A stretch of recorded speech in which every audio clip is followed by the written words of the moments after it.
Traders आज सिर्फ market नहीं गिरा है, इन्वेस्टर्स के 11 लाख करोड़ सिर्फ एक ही दिन में साफ हो गए। जहां सेंसेक्स 1500 पॉइंट टूट गया, वहीं निफ्टी 23,400 के नीचे बंद हुआ। और सबसे शॉकिंग बात तो ये थी कि ये गिरावट किसी एक रीजन से नहीं आई, इसके पीछे 6 बड़े रीजन है जो इंडिया की इकोनॉमी से लेकर ग्लोबल पॉलिटिक्स तक कनेक्टेड है। तो वीडियो के एंड तक जरूर देखना, क्योंकि आज जो मार्केट में हो रहा है ना, वो नॉर्मल करेक्शन से थोड़ा बड़ा लग रहा है। तो हेलो दोस्तों, स्वागत है आप सबका अमन गौतम के अपने यूट्यूब चैनल पे। यहाँ मार्केट की बड़ी न्यूज को सिंपल और प्रैक्टिकल तरीके से समझते हैं, ताकि आप सिर्फ न्यूज ना देखो बल्कि उसका रियल इंपैक्ट भी समझ पाओ। तो चलिए सीधा पॉइंट पे आते हैं। तो मार्केट में आज क्या हुआ? मार्केट में आज हेवी सेलिंग देखने को मिली। सेंसेक्स 1450 पॉइंट गिरकर 74,559 पर बंद हुआ। वहीं निफ्टी 436 पॉइंट टूटकर 23,379 पर क्लोज हुआ। और मिड कैप और स्मॉल कैप स्टॉक्स में और भी ज्यादा पिटाई हुई। स्मॉल कैप इंडेक्स लगभग 3% तक टूट गया। सिर्फ आज एक ही दिन में इन्वेस्टर्स के 11 लाख करोड़ मार्केट से गायब हो गए।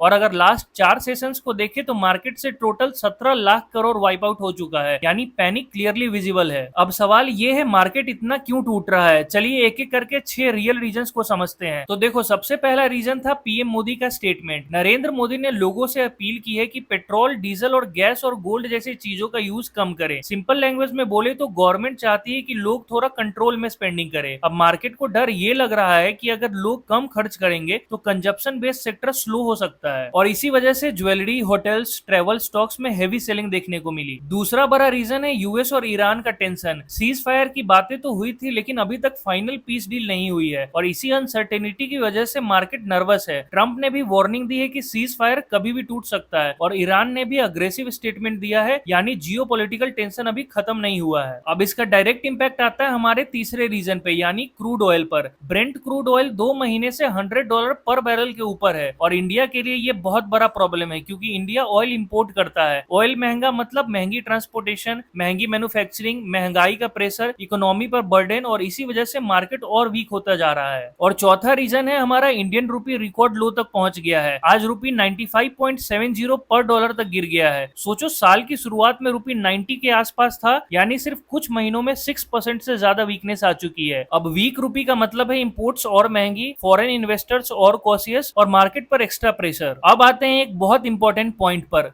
फॉरेन इन्वेस्टर्स यानी एफपीआईज लगातार इंडिया से पैसा निकाल रहे हैं। सिर्फ मई में ही 19,500 करोड़ की सेलिंग हो चुकी है, और जुलाई से लेकर अब तक लगभग 4.5 लाख करोड़ इंडियन मार्केट से निकाले जा चुके हैं। तो सिंपल लॉजिक है, जब बड़ा पैसा मार्केट से बाहर जाता है ना, तो मार्केट नेचुरली वीक पड़ने लगता है। अब लास्ट रीजन थोड़ा टेक्निकल है, लेकिन इसे इजी लैंग्वेज में समझो। यूएस डॉलर स्ट्रांग हो रहा है और यूएस बॉन्ड यील्ड्स भी बढ़ रही है। अब जब अमेरिका में सेफ रिटर्न्स मिलने लगते हैं, तो फॉरेन इन्वेस्टर्स इंडिया जैसे इमर्जिंग मार्केट से पैसा निकालकर यूएस एसेट्स में शिफ्ट कर देते हैं, और इसी वजह से इंडियन मार्केट में प्रेशर आने लगता है। अब लास्ट रीजन थोड़ा टेक्निकल है, लेकिन इसे इजी लैंग्वेज में समझो। यूएस डॉलर स्ट्रांग हो रहा है और यूएस बॉन्ड यील्ड्स भी बढ़ रही है। अब जब अमेरिका में सेफ रिटर्न्स मिलने लगते हैं ना, तो फॉरेन इन्वेस्टर्स इंडिया जैसे इमर्जिंग मार्केट से पैसा निकालकर यूएस एसेट्स में शिफ्ट कर देते हैं, और इसी वजह से इंडिया जैसे मार्केट्स पर प्रेशर आने लगता है। देखो, एक्सपर्ट्स के हिसाब से मार्केट का ट्रेंड अभी वीक है। अगर निफ्टी 23,550 के नीचे रहता है तो और डाउनसाइड पॉसिबल है, और अगला सपोर्ट जोन 23,200 के आसपास बताया जा रहा है। लेकिन एक बात तो क्लियर है, मार्केट सिर्फ नंबर से नहीं चलता। Fear, geopolitics, oil prices, currency और ग्लोबल मनी फ्लो सब मिलकर डायरेक्शन डिसाइड करते हैं। अभी मार्केट में कॉन्फिडेंस कम है और अनसर्टेनिटी ज्यादा दिख रही है। तो ट्रेडर्स, अगर आपको आज का एक्सप्लेनेशन सिंपल और यूजफुल लगा हो तो वीडियो को लाइक जरूर करें, और ऐसे ही रियल मार्केट ब्रेकडाउन के लिए चैनल को सब्सक्राइब कर लो, और कमेंट में बताओ क्या आपको लगता है कि मार्केट यहाँ से रिकवर करेगा या और करेक्शन बाकी है। मिलते हैं नेक्स्ट वीडियो में। Stay informed, invest smart.